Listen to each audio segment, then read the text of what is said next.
Oh yeah, I got my train of thought about the horsefly. So that's a good metaphor, if you set a boundary and they become totally unglued, but they still start buzzing around you, and they start hanging around you even more because they're losing control, and they start acting really weird around you because, it's like they've figured out that, what's going on now, and they're worried that you're going to reveal all the crap they've been doing and expose them.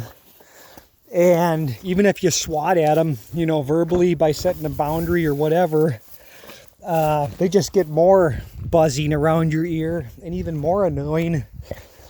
And that's when they have zero respect for your free will, which is God's greatest gift.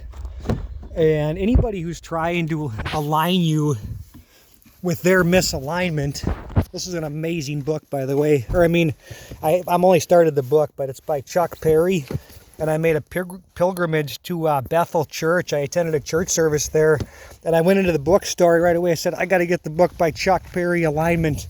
And who walks in like a minute later but Chuck, and introduces himself and signs the book. And nice guy, just a real chill hippie type of guy. You got the feeling. But he gave the greatest sermon. That's why I wanted to get the book. God, it was like, I want to say it was like 3 weeks ago. So it would have been around probably early June to mid-June. And it's 2 hours into the Bethel church service. And you can look it up. But that is the best speech I've ever heard. I've listened to it like 6 or 7 times now. And I still can't get enough of it. It's just so amazing. And one of the things he was saying was how when God opened up the heavens and descended on Jesus like a dove, that he said, Chuck had a cool thing. He's like, they never said that the heavens closed back down after that. So that means it's still open and accessible to all of us. And I just thought that was so cool. And let me tell you that I know that is 5 billion% true about that, because every time I've been praying and I've gotten in alignment with God and following that narrow path, I have been seeing these coincidences that are just, you as a logical person, which I've always been, pretty soon you're left to only one possibility. And especially when it happens over and over again. And, people who don't believe in God are going to come up with all sorts of reasons why. They're going to call you crazy and say, hey, I'm starting to get worried about you. But they're not really worried about you at all. They're worried about their control of you getting diminished. And that's the way narcissists work. It's just, that's why that book is called Pulling Your Strings, I think, is because it's like they are pulling your strings and they want you to be their puppet and align you with their misalignment. But when you start following true north, which is God, your internal compass starts to realize this stuff.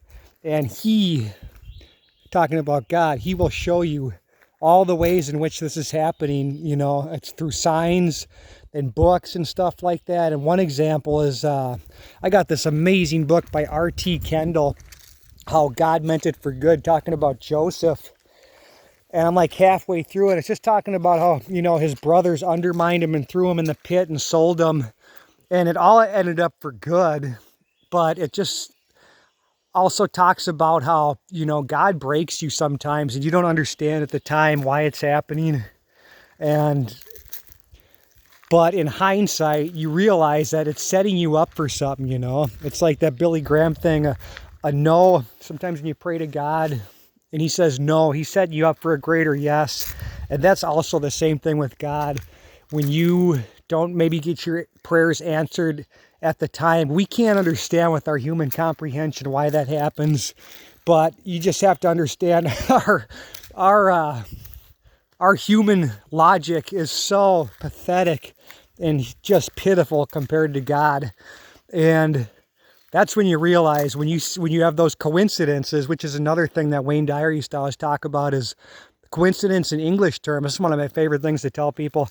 Wayne Dyer would talk about how coincidence in English terms is a completely random happening. It doesn't mean anything.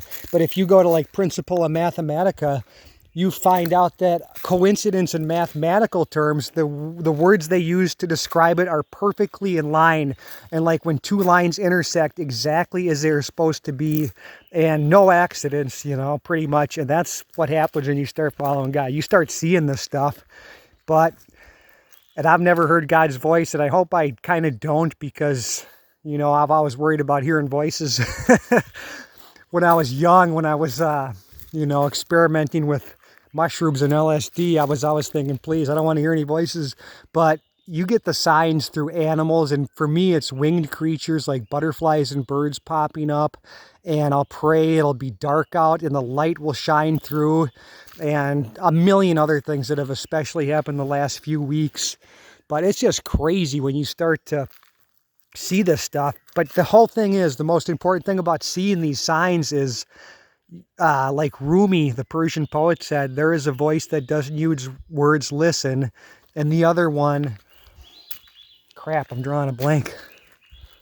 Herman Melville, he wrote, I think it was in Moby Dick, he said, God's one and only true sound is silence.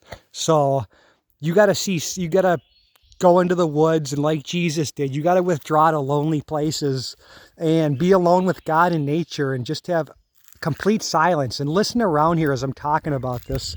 The birds just really started talking, and that's the kind of stuff, you know, the volume was turned up on God, and the quieter you get with other people, the more you turn the volume down with people, the more God's going to turn that volume up, and you're going to start to see it. Listen to these birds. Give us just a big bird song, God. Listen to that. All you got to do is ask, and you shall receive. That's amazing. Thank you so much, God. Love you so much. Thank you, Jesus. Wow.